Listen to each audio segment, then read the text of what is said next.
Welcome to the Don't Pick the Scab podcast, a podcast for divorced men over 40 that provides special guests with certain superpowers in order to assist my men over 40 with their recovery journey.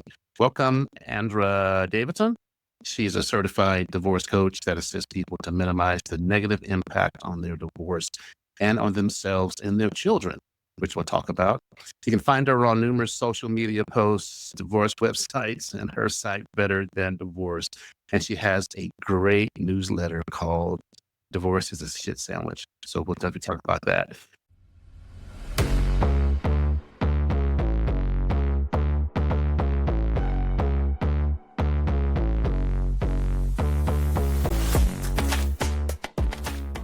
Welcome to the Don't Pick the Scab podcast with the premise of connecting men over 40 with the tools and community to thrive in their divorce recovery either before, during, or after a divorce. So tell us a little about yourself, and I got some questions for you. Awesome. Thanks for having me, David. It's nice to be here.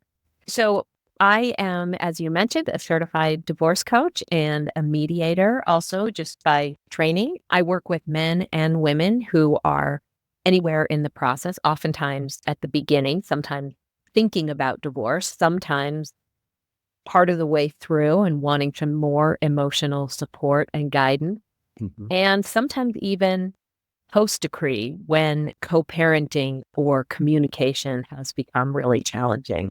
And they're looking for a better way, a more effective way to communicate and begin that next phase of your life. It can be really easy to stay stuck if those things are stalled, if that kind of communication and ability to co-parent is stuck. It's less for me about where they are in the process and more about the individual's willingness and desire to change, to use divorce eventually, maybe not right out of the gate, but eventually as an opportunity to move into a new phase of life and find that next best version of themselves. So I do that with men and women, with children without, and I really love working with them to help them move toward the other side and come out better than before. Yeah, definitely. Can you share your journey into becoming a certified divorce coach? Yeah, sure. In this area. As you might imagine, it was going through my own divorce. I was married for 20 years. I got married young. I don't know how many of your listeners did that, but I got married at 25. And at the time that we got divorced, our twins were almost 15. And it really took me to my knees, as it does for so many people who go through this process. And yet I was able to find some strengths and find a big picture goal and get through it and have a really healthy and productive relationship with my kid's dad, with my ex-husband, and I value that very much. That's really important to me. And I started helping my friends who were in this situation informally. And then one of them said to me, I don't know how people do this without you. And it really made me realize what a gap in the process there is. And I got really excited about doing this work and went and got the certification, went and got my mediation training, and started working with people in different phases of this. And I've been doing it since, and I really love it. It's the work I'm meant to be doing. Well, you were talking about the 25 years. Why is 20 years the sweet spot? It's a good question, right? I don't know the answer to that. I do see a lot of people, yes, who are transitioning around that time period. It's a great question. Maybe it depends on when people reach that midlife challenge, right? They experience transitions in their own life, some questioning of, is this it for me? Maybe the things I thought I wanted aren't exactly what I wanted. And they start challenging that assumption and going, maybe this isn't everything I thought it was going to be. And some marriages can withstand that questioning, right? And come out the other side of it. And maybe that's something that the couple navigates together. And sometimes it is. Yeah. What are some of the common emotional challenges men face during divorce or after divorce, and how can they navigate those? Oh my gosh, right? How much time do you have? That's a big one. So some of the common challenges are like any situation that throws you for a loop that you didn't expect. How do I stay focused? How do I maintain being a co-parent, being present for my kid, getting through the logistics, being present at work? How do I manage all of this at one time? I think that's a very big one. That's a challenge that many people don't want to admit that they have, right? Is, oh my gosh, I am overwhelmed. So I would say the overwhelm is one of them. And that ties into the next one that I'm going to say that I think is particularly challenging for men, and that is accessing a healthy support system, acknowledging that they need one and then getting that on board, because a lot of men don't want to necessarily admit that they need that. And yet I find that the men who do ask for that kind of support and recognize the value that it will bring to the process for them, how they can then do those things that we were just talking about, reduce overwhelm by being more present at work, dealing with the logistics, being able to focus on being a good parent if they are, can all be impacted by having a good support system. So I think that's one of the biggest challenges, and one of the things that I see the most and that I try to combat the most is helping people recognize that there's no shame, there's no taboo in asking for support during divorce. You probably know this, but divorce is listed as the second most challenging life event after losing a loved one. Anybody who was going through such a painful transition, if it was a friend or a family member, I doubt we would say to them, you're being lazy. Get out and get up and go do more. That's crazy. But in our own heads, sometimes that's how we talk to ourselves. We should be doing more. We should not need to ask for help. We should be doing better. And the reality is, everybody needs support during difficult times of their life. And asking for it is brave, and it's very courageous, and it's a really amazing step toward healing and coping in the best way possible. I think you were talking about losing a loved one.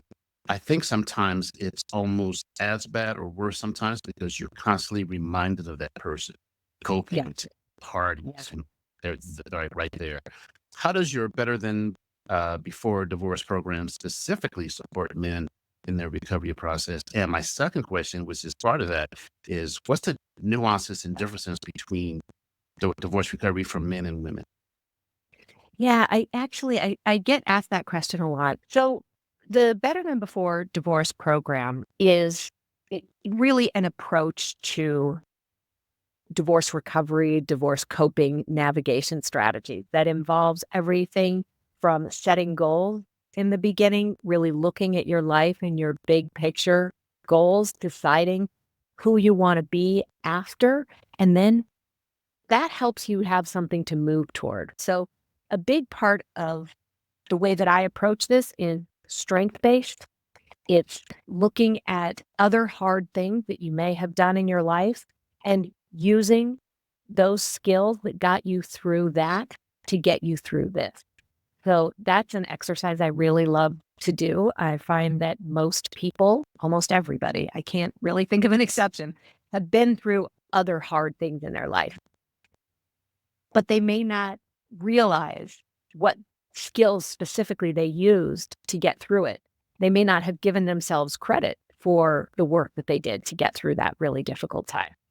So I really like to dig into that and say, what was it that you got through? Was it a huge job transition, loss of a loved one, to your point, addiction issues, health issues, relationship issues, so many different challenges that people go through, but they're on the other side of it.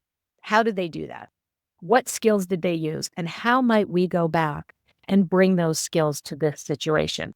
So that's really the approach that I use for the clients that I work with is strength-based, very practical, very hands-on, day-to-day. What can we do to make this situation a little bit better today? Focusing on the things that you can control, not on what your ex is doing, right? And I think that is a kind of a game changer for people, because I don't really, a lot of times I'll say, we'll talk about taking the high road, right?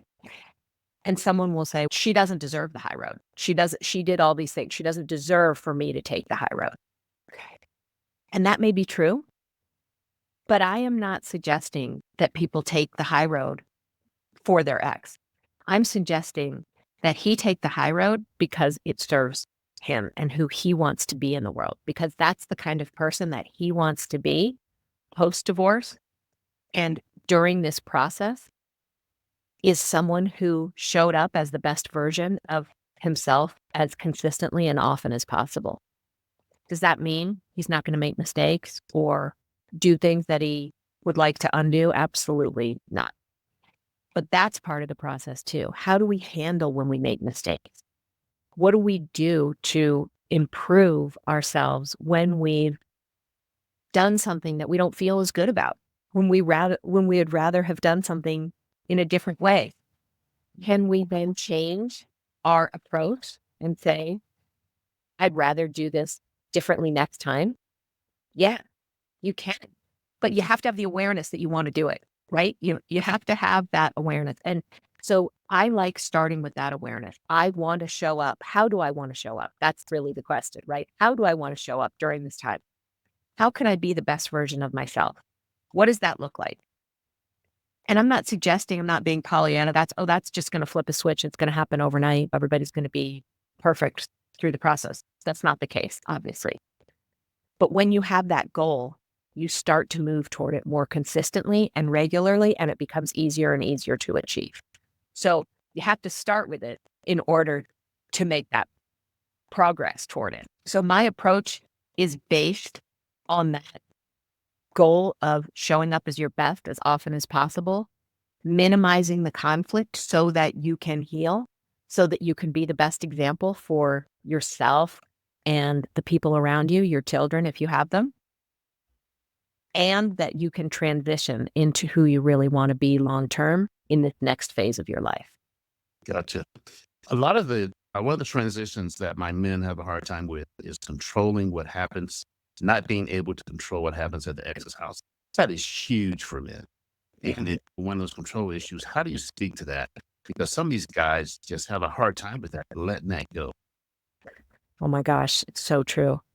I think this is a challenge for people in life consistently all the time. And then you get into a really stressful and emotionally charged environment like divorce, and it's exacerbated, right? It's even more difficult. Control is probably our greatest challenge, recognizing that we cannot control what happens in our ex's house or even in their mind, obviously, anything outside of this, right? So the work to control what you can and let go of what happens there is absolutely essential. And the first thing is by recognizing it. If you're focused on the fact that the kids watch too much TV at the other house, they don't eat vegetables, they go to bed too late, right? You're going to make yourself absolutely crazy.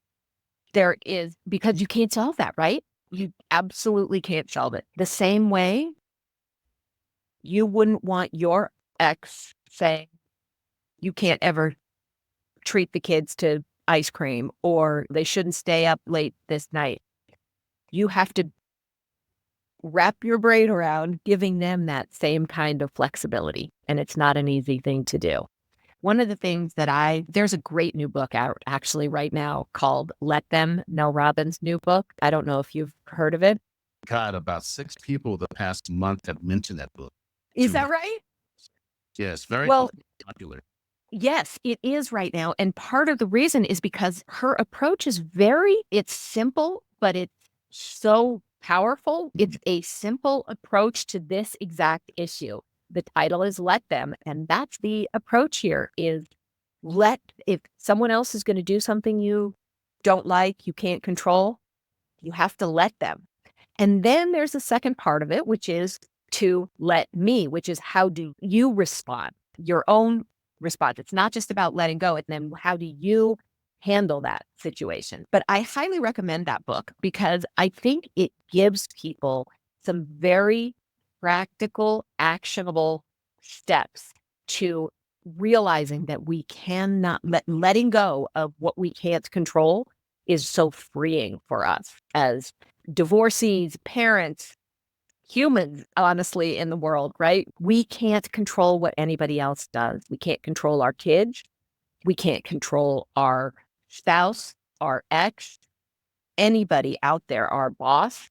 So when we acknowledge that, there's a freedom of letting go that is a real gift. And working toward, do I want to be captive to this person's whims? Do I want to be at home obsessing about what my kids are eating? If it's vegetables, or are they watching a show that they shouldn't watch?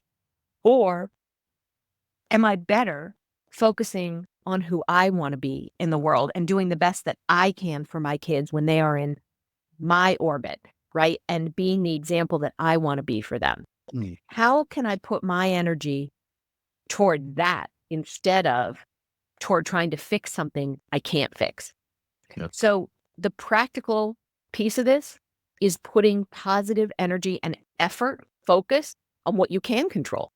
If you know that your kids need that improved situation in your house, need a different situation in your house, and that you can give it to them, focus on that. Focus on being the best version of a parent that you can be while you have them. Because our kids see it. They see the difference.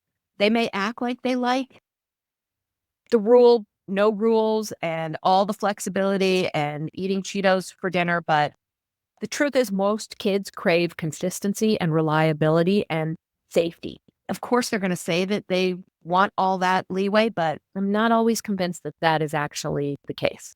Well, I did 50/50 co-parenting and changed on Sunday. And it was brutal when they left that Sunday for a week. So I became a jack. Yeah. Yeah, they're here or they're gone. Yeah. I had to figure that out. And what's interesting is about 9 months in, I felt so bad because I could not wait for them to leave. Yeah. It You was realize, because you're a single parent for 7 days. yeah. On. So Yeah. learn how to navigate those waters. That was very interesting.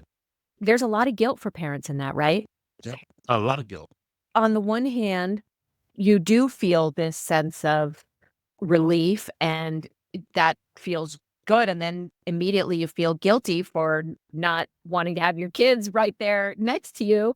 And I think parents need to give themselves a little bit of grace around that, honestly. Single parenting is hard work. We've been there. It's the hardest job we have. It's hard when you have a co-parent who's healthy and that you're productive with, right? Let alone when you're doing it all by yourself. I had a junior high and 2 high schoolers. I was so busy. It Oh was my so gosh.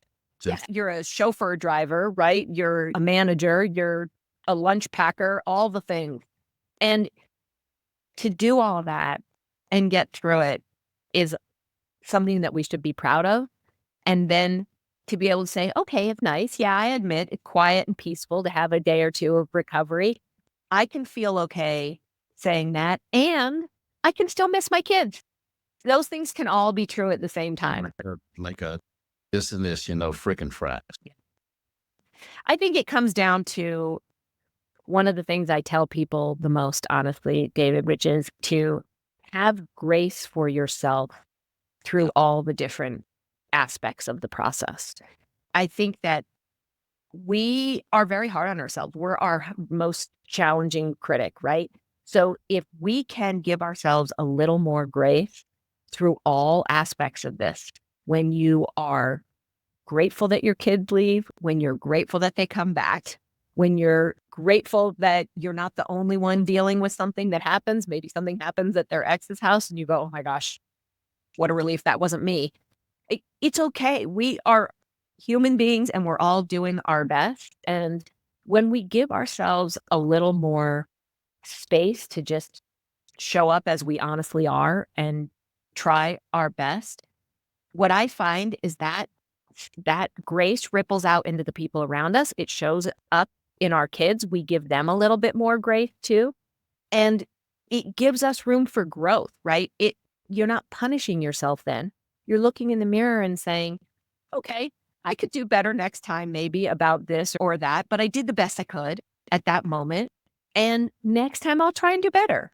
And it's, we don't need to punish ourselves so much. I hope that people can take that away today, that there's a lot of room for grace and kindness to yourself that you may not be able to extend to yourself yet, but I hope you'll try.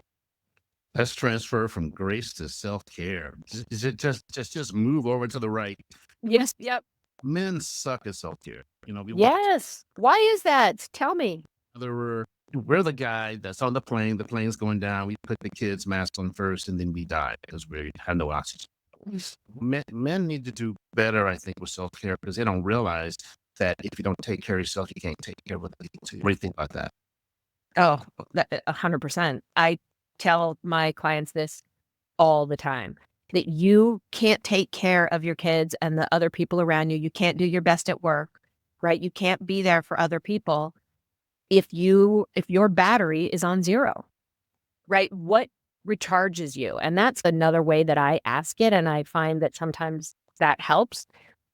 What puts you in your best frame of mind? If you were going to go, a lot of men identify with succeeding at work, right? That they know how to show up and do their best at work. So a lot of times I translate that into the situation. If you had a big presentation or a big meeting that was really consequential for you in your employment world, would you show up with no sleep? Would you wear your yesterday's clothes and be rumpled and wrinkled? No. You would put your best foot forward, right? It means something to you. So showing up as a co-parent, showing up as someone who is navigating a really difficult emotional time requires some thought also.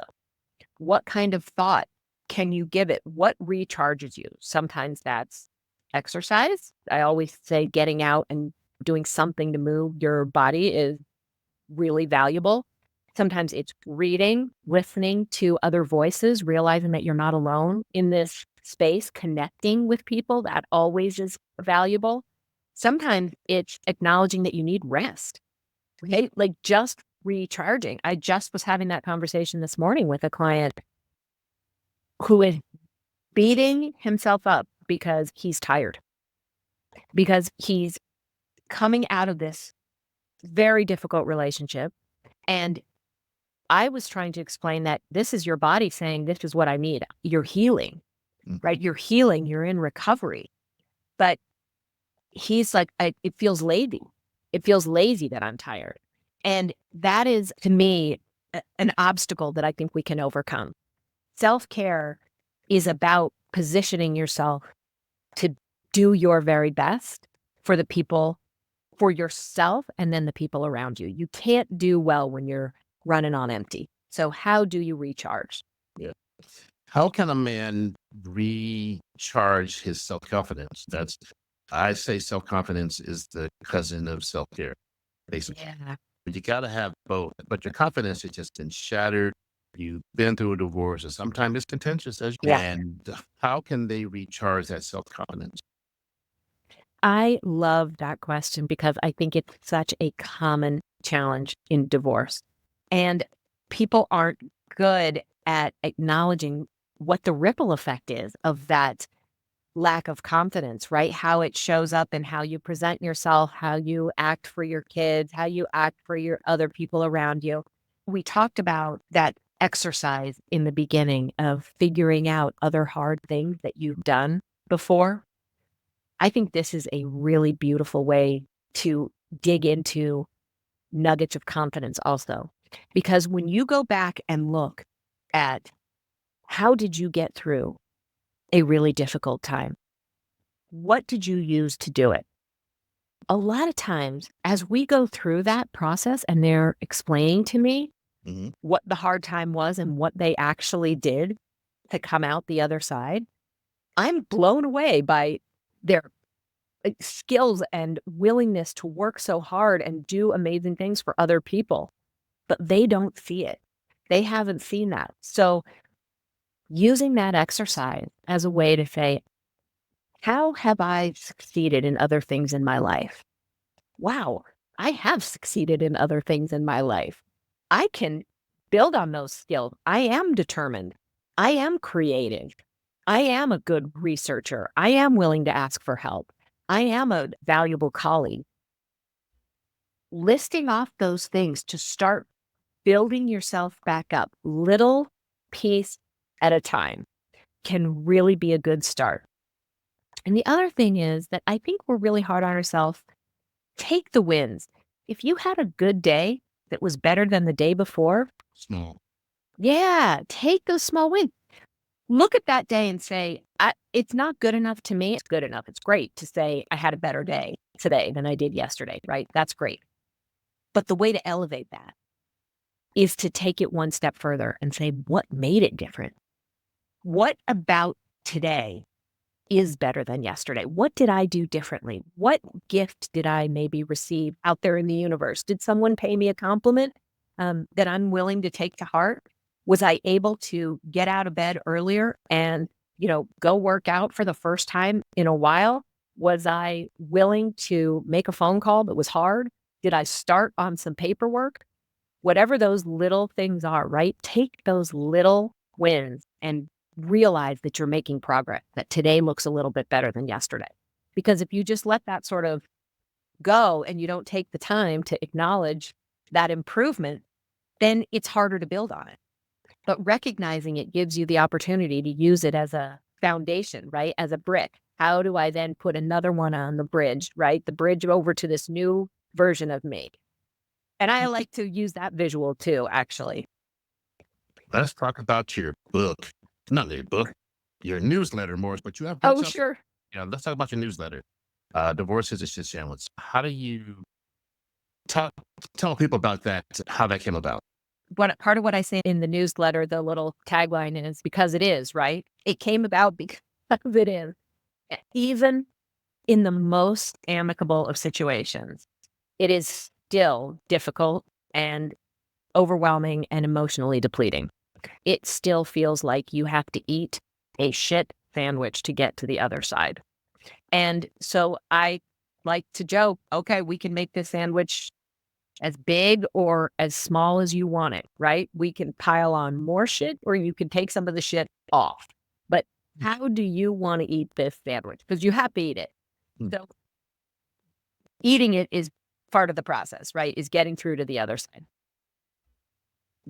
What you choose to do with it along the way is where you get the control and where you get to make choices that improve it. So I think it works for people because they also realize that adding a little bit of humor in can be very valuable. It can give you a little relief, feel a little more manageable, make you realize you're not alone. Other people have been there too. And they, in all likelihood, would describe it the same, right? I assume that you would say that about yours. Oh, definitely. You have to laugh to keep from crying sometimes. Exactly. Yeah. So where can the people find you on the internet? Because my men, oh yeah, we're at 30 minutes. Perfect. Oh, good. Pretty much not that. Yeah, love you guys. How can my men fucking on the internet? And I'll have Yeah. in the show notes. Awesome. My website is betterthanbeforedivorce.com. And I am on social media as well. You can find me on Facebook, Instagram, YouTube. So wherever you get your social, look me up, look up Better Than Before Divorce and Andra Davidson, and I will pop right up. And I have a digital course on that we talked about a little bit to help people navigate those emotional challenges. And I'm happy to offer your listeners a discount on that if they would like. And I'll be happy to give you a code to share so they could go onto the website and use that to check out. I always feel like anybody who wants that support should have access to it. And I'm very happy to be able to provide that. And one last question. How do you relax? Oh my gosh. I am a big outdoor person here in Colorado where we both are. Yeah, exactly. So I love being outside. I have my 2 dogs and I love to travel and read and I'm a yogi. So Oh, those are my favorite things. yeah. All right, Andra, we want to thank you for taking time with us today. We're definitely going to circle back because I have some more questions. But that was cool, though. That was interesting. And like I said, like the shit sandwich with some salt, pepper, different kind of grease. Exactly. You can put a little seasoning on there, right? Make Yeah, it a little less miserable to eat it. but you gotta eat it. All right, everybody, have a good night.